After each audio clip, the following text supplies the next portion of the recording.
Pak Menteri, Bapak Hukum, lalu satu lagi Pak Adis. Kemudian hari ini kita akan menyampaikan konferensi pers atas salah satu upaya hukum kita untuk mendampingi pemerintah Kabupaten Lebong mengajukan judicial review di Mahkamah Konstitusi. Baik, saya pikir itu saya buka konferensi pers ini, dan selebihnya saya persilakan kepada Pak Yusril sebagai managing partner dari Zaiza World, kuasa hukum yang sudah ditunjuk oleh pemerintahan daerah Kabupaten Lebong untuk menyampaikan langkah hukum judicial review di Mahkamah Konstitusi yang sudah kita laksanakan. Bapak menyampaikan enggak? Saya. Baik, terima kasih. Assalamualaikum warahmatullahi wabarakatuh. Waalaikumsalam warahmatullahi Rekan-rekan para wartawan, terima kasih pada siang ini rekan-rekan wartawan dapat hadir di kantor kami untuk sama-sama kita menyampaikan keterangan pers sehubungan dengan pengajuan permohonan pengujian terhadap Undang-Undang Nomor 28 Tahun 1959 ke Mahkamah Konstitusi. Yang diuji ini undang-undang yang sudah sangat lama sebenarnya. Di asalnya itu sebenarnya adalah undang-undang darurat atau istilah sekarang di Perpu pada zaman itu, yang kemudian disahkan menjadi Undang-Undang Nomor 28 Tahun 1959 tentang pembentukan beberapa daerah 32 istilahnya pada waktu itu, yaitu kota praja, kabupaten di lingkungan daerah tingkat 1 Sumatera Selatan pada waktu itu. Jadi masih belum terbentuk provinsi-provinsi seperti sekarang ini ya, ada Jambi, Bengkulu, Lampung, dan terakhir provinsi Bangka Belitung. Jadi pada waktu itu ada provinsi Sumatera Selatan dan kemudian dibentuk kabupaten dan kota praja, hasilnya kota sekarang ini di provinsi Sumatera Selatan. Dan sekarang ini memang timbul sengketa wilayah. Sengketa wilayah ini banyak terjadi di berbagai tempat, dan kantor kami ini sudah berapa kali juga menangani perkara yang mirip dengan ini, antara lain misalnya perkara tentang tapal batas di Kabupaten Pulang Mongondo, telah juga kami tangani di sini. Dan sekarang ini kasus yang muncul di Kabupaten Lebong dengan Kabupaten Bengkulu Utara di Provinsi Bengkulu sekarang ini.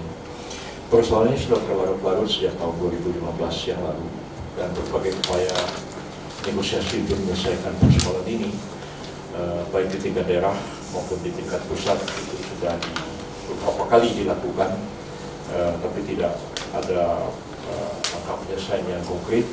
Ya, malahan dengan munculnya peraturan menteri dalam negeri, dan kemudian juga muncul undang-undang tentang pembentukan Kabupaten Bengkulu Utara, ya, kemudian muncul juga peraturan menteri dalam negeri yang menetapkan batas, maka sengketa ini makin lama makin berlarut-larut dan tidak ada penyelesaiannya.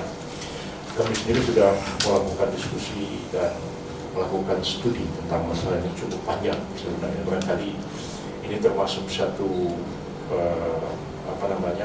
persiapan yang paling panjang barangkali sepanjang kami mengajukan uji material kepada Mahkamah Konstitusi terkait dengan sengketa tapal batas, karena memang masalahnya agak rumit, dan kami mendapatkan informasi mulanya sengketanya ini hanya pada tingkat peraturan menteri dalam negeri, tapi setelah kami pelajari ternyata lebih jauh daripada itu, bukan saja pembentukan Kabupaten Lebong sendiri dan Kabupaten Bengkulu Utara, tapi ternyata dari awal sejak tahun 1959 itu sebenarnya jadi ketidakjelasan, terutama tentang batas-batas dari Kabupaten Bengkulu Utara, itu yang nggak jelas sejak tahun 1959 sampai sekarang di mana batas-batasnya. Jadi dibanding dengan undang-undang yang muncul belakangan tentang pembentukan provinsi, itu jelas sekali menyebutkan terdiri atas kabupaten dan kota apa saja.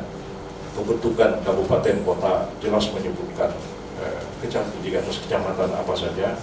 Dan pembentukan Kabupaten Bengkulu Utara pada tahun 1999 itu tidak begitu jelas di mana batas-batasnya, ya, sehingga ya dengan perda-perda muncullah keputusan pembentukan kecamatan-kecamatan dan kemudian kelurahan pada zaman dulu, kalau sekarang ini desa-desa yang menjadi Kabupaten Bengkulu Utara itu. Nah, setelah terbentuknya Kabupaten Lebong, ya, hasil pemekaran dari Kabupaten Rejang Lebong menjadi dua kabupaten, Kabupaten Rejang dan Kabupaten Lebong, timbullah masalah perbatasan bukan antara Rejang dengan Lebong, tapi antara Lebong dengan Kabupaten Bengkulu Utara. Terutama sekali adalah satu kecamatan yang sampai saat ini menjadi persoalan, yaitu Kecamatan Padangbanu dan beberapa desa, ada 18 desa ya, ada 18 desa di 6 kecamatan lain yang ada di wilayah pemerintahan Kabupaten Lebong. Itu kenyataannya dia masuk ke wilayah Bengkulu Utara. Jadi studi ini kami lakukan tidak saja dari segi peraturan perundang-undangannya, tapi juga mengkaji aspek budaya, adat istiadat, bahasa, dan lain-lain. Dan kami berkesimpulan bahwa sebenarnya Kecamatan Padangbanu dan 18 desa yang ada di 6 kecamatan yang sekarang berada di Kabupaten Lebong Utara itu sebenarnya secara yuridis maupun secara kultural itu sebenarnya masuk wilayah Kabupaten Lebong, bukan Kabupaten Bengkulu Utara. Nah, karena itu undang-undang tentang pembentukan Kabupaten Bengkulu Utara tahun 59 itu kami uji ke Mahkamah Konstitusi, walaupun kami mengatakan sebenarnya pasal-pasal pembentuk konstitusional sebenarnya sebagaimana adanya, tapi karena memang tidak jelas menyebutkan tapal batasnya, maka harus dimaknai bahwa pasal-pasal tentang pembentukan kabupaten dan kota kerajaan di Sumatera Selatan berdasarkan Undang-Undang tahun 28 tahun 59 itu adalah konstitusional, dan kecuali dimaknai tidak termasuk ke daerah Kecamatan Padangbanu dan 18 desa yang ada di berbagai kecamatan di Kabupaten Bengkulu Utara.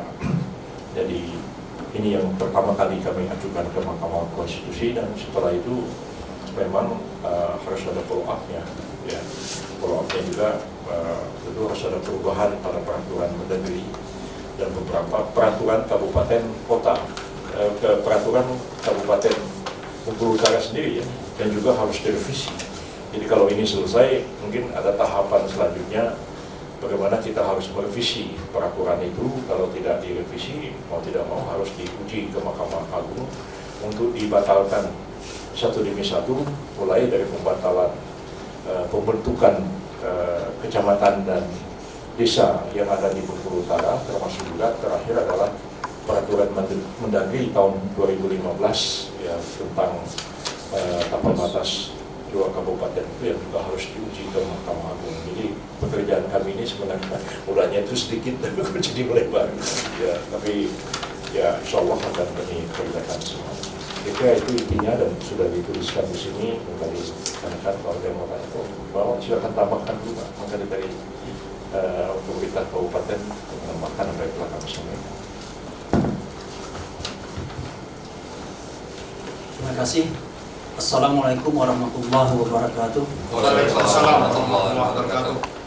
Bapak Profesor Yusril beserta tim Iza dan Iza Laufin yang kami hormati, dan kami Kabak Hukum Tingkat Lebong beserta analis hukum Kabupaten Lebong yang kami hormati, serta rekan-rekan wartawan, media cetak, elektronik yang sempat hadir pada kesempatan ini yang berbahagia. Dalam kesempatan ini yang mungkin kami ingin menambahkan bahwa betul apa yang disampaikan oleh Profesor Yusuf tadi, bahwa persoalan batas antara Kabupaten Lebong dengan Kabupaten Bengkulu Utara Provinsi Bengkulu ini sudah lama berpolemik. Nah, sehingga berbagai upaya yang sudah kita lakukan, yang pertama yaitu judicial review Permendagri nomor 20 tahun 2015 ke Mahkamah Agung, dan kemudian ditolak atau tidak dapat diterima dengan berbagai alasan. Nah, kemudian juga yang sudah dilakukan adalah executive review, mana Gubernur Provinsi Bengkulu itu sudah memfasilitasi pemerintah Kabupaten Lebong dengan pemerintah Kabupaten Bengkulu Utara untuk penyelesaian batas daerah ini. Namun dari beberapa kali difasilitasi oleh Gubernur Provinsi Bengkulu, namun ini tidak ada penyelesaian yang tuntas bagaimana disampaikan oleh Profesor tadi. Nah, sehingga pemerintah Kabupaten Lebong, karena ini menyangkut wilayah tadi sudah disampaikan, terutama Padang Bano dan beberapa wilayah di 18 desa, dengan keluarannya Permendagri nomor 20 tahun 2015 tersebut menjadi bagian dari wilayah Kabupaten Utara. Nah, sehingga pemerintah Kabupaten Lebong dalam ini melalui Pak Bupati Kopi Ansori mengambil sikap bahwa perlu mencari penyelesaian yang tuntas terhadap hal ini, sehingga nanti tidak mengganggu terutama untuk pelayanan kepada masyarakat di wilayah-wilayah yang disebutkan tadi. Dan untuk itu kami dari pemerintah Lebong meminta bantuan dari Profesor Yusril Iza serta tim yang tergabung di ISA dan ISA Law Firm ini untuk secara teknis hukumnya itu dapat melakukan judicial review ini melalui MK. Nah, untuk secara teknis tentu kami dari pemerintah Kabupaten Lebong menyerahkan sepenuhnya kepada ISA dan ISA Law Firm untuk memberikan bantuan di dalam gugatan terhadap batas kedua wilayah ini. Apakah itu tentu kalau ke MK, yaitu mulai tadi sudah disampaikan, itu undang-undang yang dari awal, artinya dari hulunya betul itu. Ini mengenai kajian teknis kami sepenuhnya serahkan kepada Pak Profesor Yusril dan tim, dan kami dari pemerintah Lebong tentu mendukung dan memberikan data dan informasi yang dibutuhkan di dalam menyampaikan judicial review ini ke MK. Nah, kami berharap dengan adanya judicial review ini permasalahan batas antara Lebong dengan Kabupaten Utara ini itu betul-betul dapat selesai secara tuntas. Demikian sementara itu. Terima kasih. Assalamualaikum warahmatullahi wabarakatuh. Waalaikumsalam. Silakan, ada yang mau ditanya kan? Iya, mungkin Prof minta maaf, Prof. Ya. Mendengar paparan Prof Yusril ada dua asumsi, Pak. Ini asumsi orang awam ya, Pak ya. Kita pakai kacamata media. Jadi asumsi pertama, kalau yang dipaparkan Prof Yusril tadi bahwa kabupaten yang pertama Pak? Bengkulu Utara. Bengkulu Utara itu sudah terbentuk sejak 1959, kan berarti Lebong ini baru dari 2003 atau 2005 ya Pak ya? 2003. Artinya asumsi pertama, Lebong lah yang kemudian mengambil wilayah dari Maluku Utara karena Bengkulu Utara, karena Bengkulu Utara yang pertama kali sudah berdiri sejak lama. Itu asumsi pertama Pak. Asumsi kedua, ini asumsi nakalnya orang media Pak. Jangan-jangan walaupun memang secara de facto-nya beberapa kecamatan ini memang masuk ke wilayah Lebong, tapi secara de jure-nya mungkin karena ada pembelotan ya Pak ya dari beberapa lurah atau camat, mungkin karena mereka tidak merasa diurusi atau ada kekecewaan terhadap pemerintah Kabupaten Lebong sehingga mereka membelot ke Bengkulu Utara Pak. Mungkin itu Pak. Mohon klarifikasi dari Bapak seperti apa duduk perkara pastinya Pak. Terima kasih Pak. Oke, terima kasih. Terkait dengan dulu atau kemudiannya yang kabupaten yang terbentuk, nah bagi kami itu tidak masalah. Yang jelas itu harus di dalam pembentukan itu secara de jure-nya harus clear. Justru secara de jure inilah yang tidak clear, timbul persoalan-persoalan berikutnya sehingga sampai pada hari ini. Itu yang pertama. Kemudian yang kedua, terkait dengan kemungkinan kenapa ini menjadi diambil oleh Bengkulu Utara, kemungkinannya mungkin Lebong tidak mengurus, barangkali begitu tadi pertanyaannya. Nah, rekan-rekan dari tim Yusri ini sudah terjun langsung ke lapangan untuk melihat fakta setelah Permendagri nomor 15 tahun 2000, nomor 20 tahun 2015 ini terbit. Nah, sehingga tidak lagi menjadi bagian dari urusan pemerintah Kabupaten Lebong, justru wilayah ini terbengkalai. Jadi tim itu sudah turun langsung ke lapangan. Jadi mungkin ya untuk proses selanjutnya nanti kami sepenuhnya menyerahkan kepada tim kuasa hukum dan kami siap membackup dengan data dan informasi yang dibutuhkan. Kami kira itu. Baik, kami tambahkan begini. Jadi sengketa ini sudah timbul sebenarnya bukan sejak adanya Kabupaten Lebong. Ya, tahun 59 itu terbentuklah Kabupaten Bengkulu Utara dan terbentuk juga Kabupaten Rejang Lebong. Jadi sejak itu tuh sebenarnya Kecamatan Padat Pano itu sudah masuk ke dalam wilayah Kabupaten Rejang Lebong pada waktu itu. Nah, baru tahun 2003 Rejang Lebong itu dipecah dua menjadi Kabupaten Rejang dan Kabupaten Lebong. Nah, jadi tiga Kabupaten Rejang, Lebong, Kepahyang, 3 kabupaten.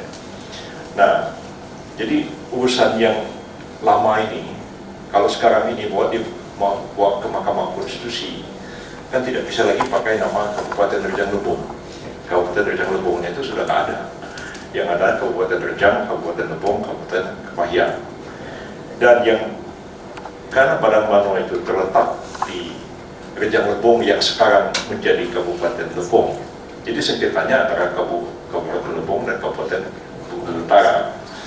Jadi yang harus mau menyelesaikan ke MK itu Kabupaten Lebong ini, begitu. Nah, jadi pada waktu itu pun sebenarnya tidak jelas pembentukan dari Kabupaten Bengkulu Utara itu batas-batasnya itu ada di mana. Nah, karena itu dengan perda, ya mereka menetapkan sendiri batas-batas itu dan kemudian menimbulkan persoalan yang sudah terjadi antara Kabupaten Rejang Lebong dan Kabupaten Bengkulu Utara. Nah, sekarang ini ketika sudah menjadi Kabupaten Lebong, nah itu kan wilayahnya itu kan lebih sedikit lagi dan kemudian ya menjadi lebih tajam persoalannya dibandingkan dengan ketika masih Kabupaten Rejang Lebong sendiri.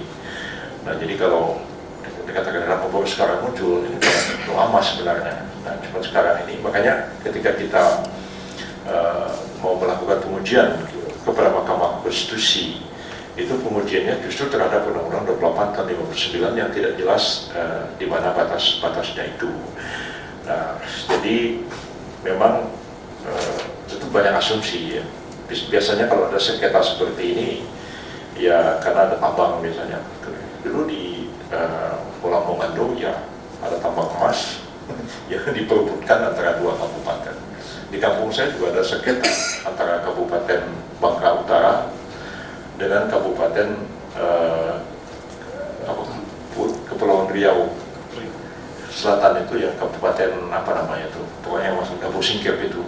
Nah, itu juga sekitar 27 ya. Ya, kenapa jadi sengketa ya? Kenapa ada timahnya di bawah? Itu dia masalahnya. Kalau nggak ada timahnya orang nggak mau sengketa, malah nggak mengurusin gitu. Tapi ketika ada timah, ya ribut dua kabupaten. Sampai sekarang juga, saya juga sudah bilang pada pemerintah Provinsi Bangka Belitung, sini aja saya bawa ke Mahkamah Konstitusi biar selesai. Ya, kepulauan apa namanya, Pulau 7 itu masuk Kabupaten Kepulauan Riau Selatan apa begitu, atau masuk ke dalam Kabupaten Bangka Utara Provinsi Bangka Belitung. Tapi sampai hari ini mereka nggak mau ke MK, tetap berunding tapi nggak tahu kapan mau selesainya. Jadi saya kira pemerintah Bengkulu ini juga, Kabupaten Lebong ini juga begitu. Saya juga sudah tanya sebelumnya, ini kenapa ini nggak ada selesainya, ini nggak ada akhirnya gitu. Nah, jadi Bupati dan Ketua DPRD sekarang ini berpendapat mereka mau menyelesaikan masalah ini, apapun hasilnya, ya mereka akan bertanggungjawabkan kepada masyarakat. Kalaupun ini dimenangkan oleh Mahkamah Konstitusi, ya syukur alhamdulillah bahwa perjuangannya sama dia mereka benar. Tapi kalau misalnya mengatakan ditolak oleh Mahkamah Konstitusi, maka bahwa ini Kabupaten Kecamatan Padang Bano inilah milik Maluku Utara, ya persoalan itu ada penyelesaiannya. Kalau nggak nanti seperti Palestina sama Israel, nggak selesai, kapan mau selesainya kita nggak tahu. Jadi lebih baik kita apa namanya, betapapun pahit itu ada penyelesaiannya. Dan saya kira kami telah bekerja bersama dengan Kabupaten Lebong untuk melakukan studi tentang masalah ini, dan apa namanya, mudah-mudahan ada penyelesaiannya. Sebab putusan MK kan final dan mengikat. Jadi kalau sudah ada putusan MK, sudah selesai masalah itu. Bagaimanapun ini kan hanya batas antara kabupaten. Nah, kita juga dulu pernah apa namanya, memperebutkan Pulau Sipadan Ligitan punya siapa kan? Apakah punya kita atau punya Malaysia? Dan akhirnya berunding 23 tahun nggak ada penyelesaian. Akhirnya kan dibawa ke Mahkamah Internasional di Den Haag untuk diputuskan sebenarnya dua pulau ini punya siapa, ya, punya Indonesia atau punya Malaysia. Karena sejak awal status Pulau Sipadan Ligitan itu tidak jelas punya siapa. Jadi nggak ada di petanya Belanda, nggak ada juga di peta Inggris. Tiba-tiba waktu sudah kita merdeka, bahwa ada dua pulau itu punya siapa ya? Nah, kita ngaku punya kita, Malaysia ngaku punya Malaysia.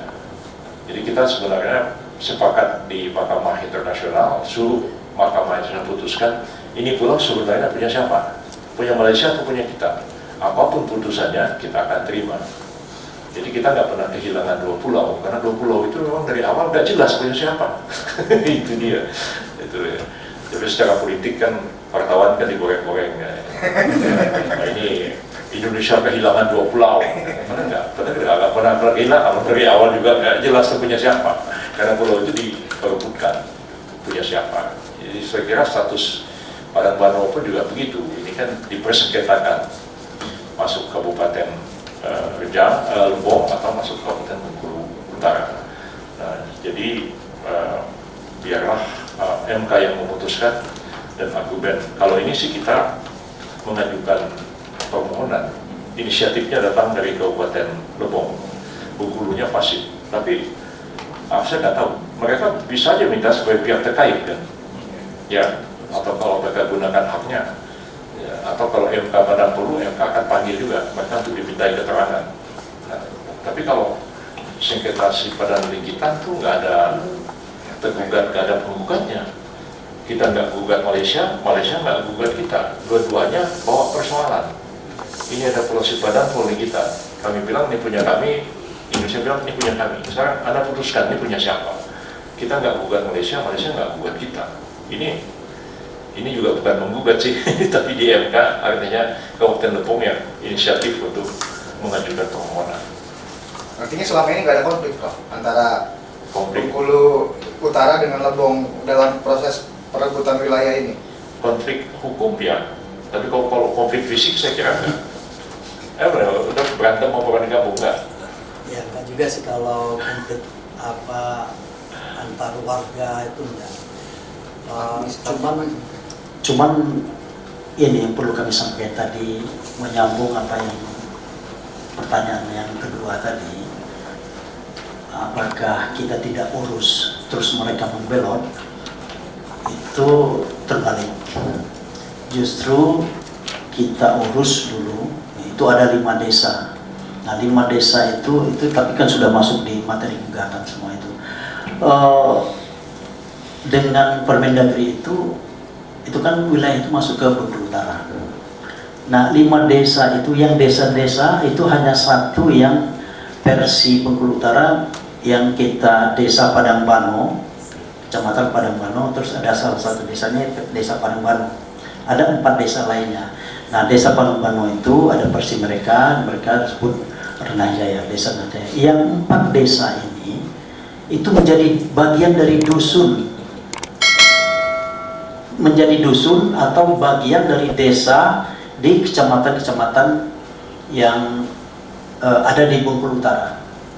Desa yang dulu versi kita adalah desa, nah sekarang desa itu menjadi dusun, bagian dari desa yang ada di kecamatan di sekitar itu di Bengkulu Utara.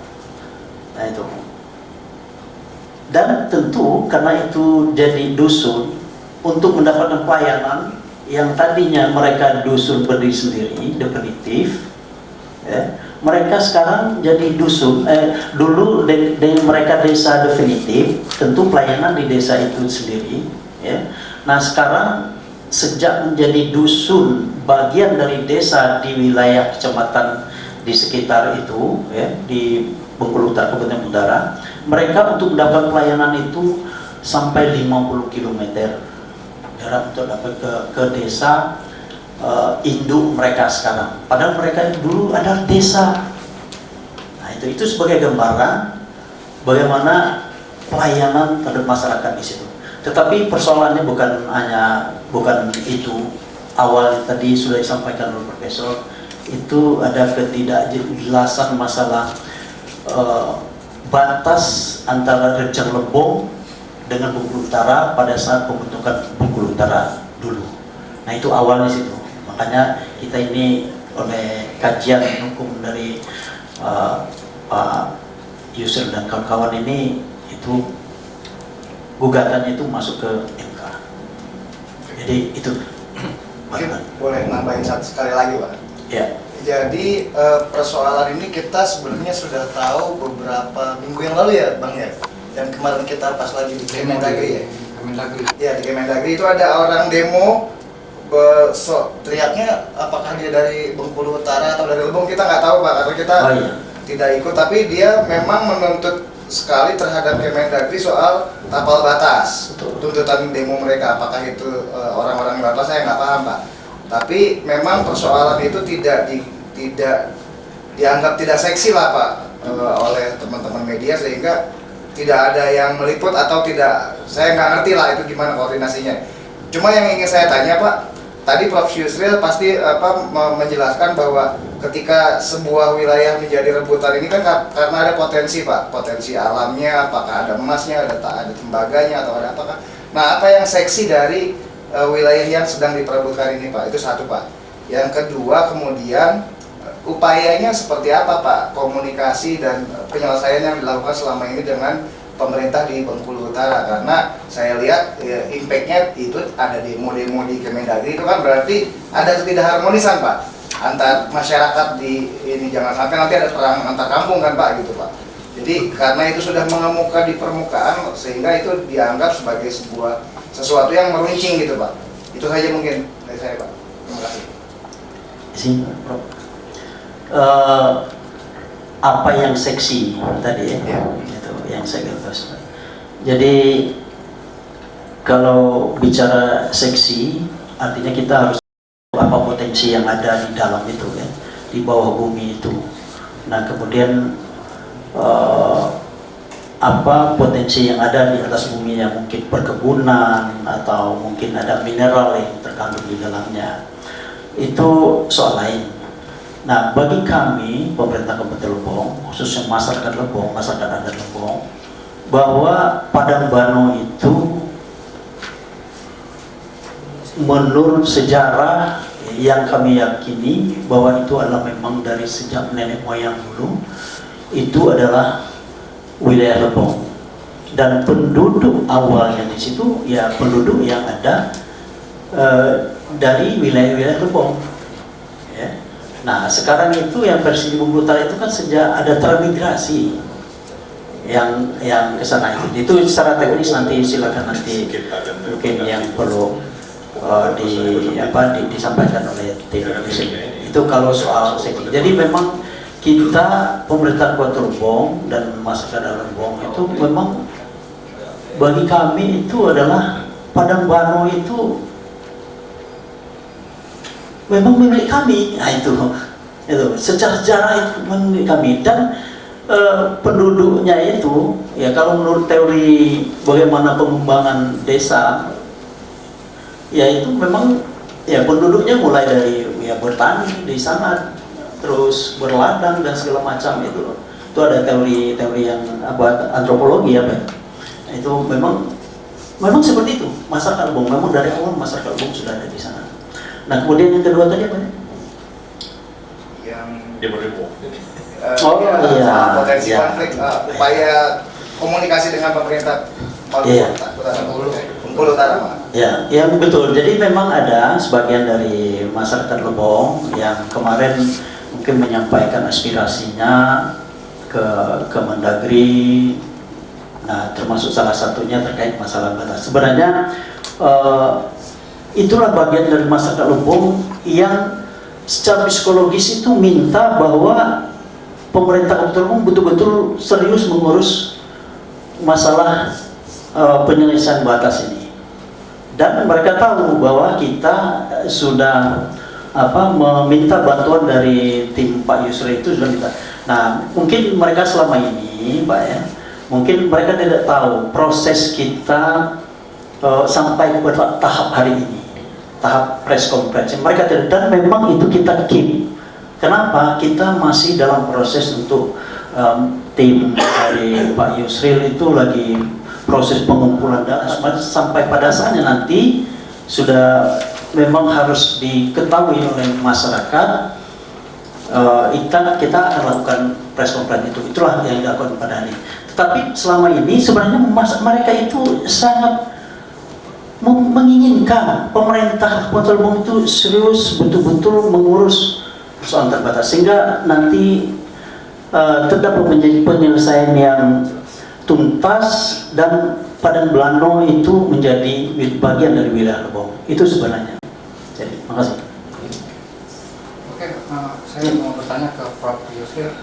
Kalau bicara soal sengketa terus ada kata-kata pengambil alihan itu, yang saya tanyakan, apakah dalam kasus ini ada unsur pidananya kira-kira Prof? Kalau memang ada unsur pidananya, mengapa yang diuji itu justru adalah undang-undangnya begitu Prof? Demikian pertanyaan saya Prof. Enggak, sensor pidana enggak. Ini masalah administrasi pemerintahan. Jadi penetapan tapal batas itu kan dengan peraturan.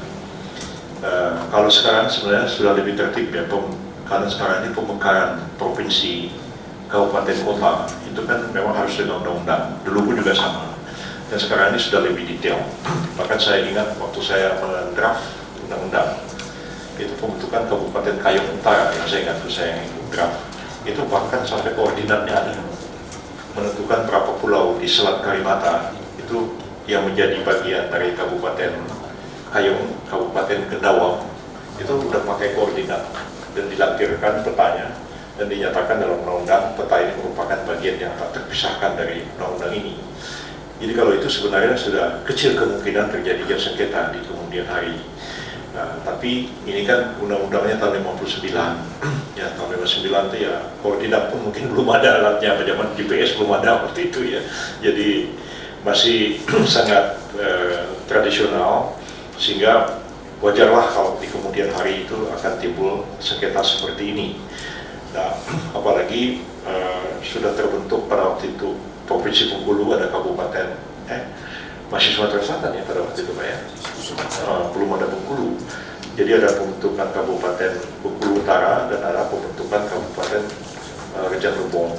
Jadi tidak jelas di mana batas-batasnya, lagi yang Rejang Lebongnya dimekarkan jadi 3 kabupaten, dan masing-masing kabupaten itu baik Bengkulu Utara maupun Kabupaten Lebong itu memekarkan lagi kecamatan dan desa, sehingga terjadilah kemudian caplokan atas wilayah yang lain. Jadi itu dilakukan kalau batas kabupaten kota itu ditetapkan dengan Permendagri sekarang ini. Itu pun atas usul dari bawah, dan Mendagri mestinya juga lebih bijak melihat kabupaten sebelah bagaimana begitu ya. Tapi kadang-kadang itu pun menimbulkan ketidakpuasan juga, ketidakpuasan, sehingga yang namanya peraturan Mendagri kan bisa diuji di Mahkamah Agung. Begitu juga perda tentang tapal batas kecamatan, itu pun bisa juga dibatalkan oleh Mahkamah Agung. Jadi kalau seperti itu sebenarnya peraturannya yang harus dirubah. Jadi aspek pidananya tidak ada di situ. Aspeknya administrasi pemerintahan, dan karena itu sebenarnya sih kalau perda bisa dicabut dengan perda, Permendagri bisa dicabut oleh Permendagri. Cuman kalau tidak mau mencabut, ya satu-satunya jalan ya diuji ke Mahkamah Agung. Nah, ini yang kita uji ini diuji ke Mahkamah Konstitusi, karena pembentukan Kabupaten Bengkulu Utara itu dan Kabupaten Rejang Lebong itu dilakukan dengan Undang-Undang tahun nomor 28 tahun 1959 itu. Jadi untuk memekarkan wilayah itu kan banyak sekali pertimbangannya, karena pertimbangan budaya, etnik, bahasa, apalagi di Minangkabau ya dibentuk kabupaten baru, ini nagarinya masuk ke sini. Ini kan datuk-datuknya bisa ngomong begitu ya. Jadi itu agak beda Pak. Jadi ini nagari ini itu sebenarnya sejatinya 5 kabupaten 50 kota misalnya gitu. Tiba-tiba masuk kota Bukit Tinggi, ya marahlah mereka. Karena administrasi pemerintah jelas, tapi secara adat ya, kewenangan dari nenek mama itu terlampaui. Ini pun juga kan cukup sengketa ya. Itu tadi seperti ini kan kami mengkaji juga aspek bahasa. Orang bahasa yang dipakai di Padang Bano itu bahasa apa, di sebelahnya pakai bahasa apa, dan itu memang perlu satu kajian antropologi. Kami juga waktu Pulau Mondo juga begitu. Nah juga ada beberapa yang datang ke kami ke sini tapi belum selesai dikaji itu Kabupaten Raja Ampat, ya Raja Ampat dengan Kabupaten Sorong itu juga begitu. Raja Ampat kan pulau-pulau. Nah sekarang ada kecamatan Sorong yang sebagian wilayahnya di darat, sebagian wilayahnya di laut, mencaplok 2 pulau yang sejatinya orang pulau itu adalah orang Raja Ampat. Jadi ya, tapi itu masuk Kabupaten Sorong, dan ini mereka tetap mengatakan ya 2 pulau ini, tapi mereka belum uji ke Mahkamah Konstitusi. Dan saya kira Mahkamah Konstitusi selama ini pengalaman kami cukup bijak menilai ini, dan saya pikir saya juga tanya waktu Lebong ini dengan Bupati dan para pejabat di sana, anggota DPRD-nya juga, ini ada sengketa tambang atau apa? Enggak ada. Ya, ini betul-betul memang masalah lebih banyak kepada masalah pelayanan administrasi, juga aspek juga kultur dari masyarakat setempat. Aspek kultur itu lebih kuat juga. Kita bisa membayangkan misalnya wilayah kota Surabaya mencakup sebagian wilayah Pulau Madura, kita bisa bayangkan, bisa kamu orang Madura kan, karena dari segi kultur, dari segi juga pasti beda. Tapi di Jawa sih hal seperti ini memang tidak pernah terjadi, karena memang pembagian kabupaten di Jawa itu kan sudah sejak zaman Belanda ya, jadi praktis tuh nggak pernah ada sengketa, walaupun misalnya orang Kabupaten Cirebon, Indramayu kan ada setengah bahasa Jawa, setengah bahasa Sunda, tapi karena memang sudah ratusan tahun begitu, itu nggak ada masalah. Tapi di luar Jawa ini bisa jadi masalah, gitu. Apalagi kalau di Jawa kan memang dulu ada kepresidenan itu kan cukup kuat. Jadi satu provinsi berapa residen, dan ketika residennya itu kemudian dipecah lagi jadi kabupaten, itu secara tradisional itu sudah ada anunya itu. Di residen itu siapa, di kabupaten itu siapa, Belandanya siapa, raja lokalnya siapa, nggak masalah. Tapi kalau kita di Sulteng nggak ada kan di kampung situ, di sini tuh nggak ada. Bupatinya siapa, bupati Rembang siapa segala macam. Dari zaman nenek moyang orang di Jawa udah paham. Jadi nggak ada sengketa di Jawa, praktis hampir nggak ada sengketa. Saya pengalaman saya ikut membentuk Provinsi Banten pada waktu itu ya. Saya menteri kehakiman dengan Pak Mendagri Suryadi Sudirja pada waktu itu.